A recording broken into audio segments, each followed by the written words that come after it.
ibang balita, pinangunahan ni Secretary Teresita Dele sa ikatlong festival sa Maguindanao kung saan matutunghayan ang mga produktong pangunahing produkto at mga tourist destinations ng kanilang lalawigan.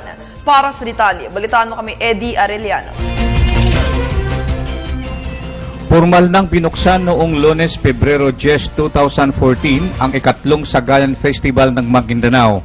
Ang 5 araw na festivities na magtatapos ngayong Pebrero 14, Araw ng Mga Puso, ay sinalihan ng 36 na mga munisipalidad na naglalagay ng kani-kanilang mga kiosk kung saan ipinakita ang mga produkto ng buong lalawigan, lalong-lalo na ang kanilang ipinagmalaking kasuotang inaul.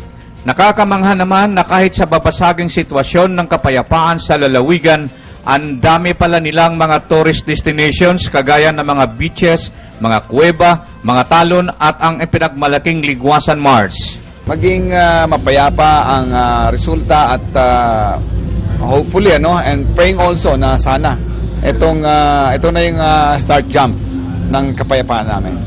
Kahit sa mga pangyayaring kaguluhan noong nagdaang mga araw, dala ng mga panggugulo ng BIS at opensiba ng militar sa mga kampo nito na panatili ng Philippine Army at kapulisan ang kapayapaan sa Buluan, kaya naging matagumpay ang selebrasyon.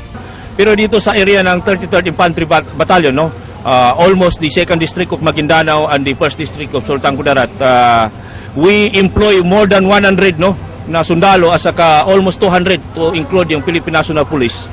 Malaking yes naman ang tinugon ng mga tao ng Maguindanao nang sila ay tanungin kung payag ba silang maging bahagi ng Bangsamoro entity. Pagpapatunay na nais ng mga taga Maguindanao ang kapayapaan sa kanilang lalawigan. Para sa Telebisyon ng Bayan, kasama si Julius Masayon, AD Arellano.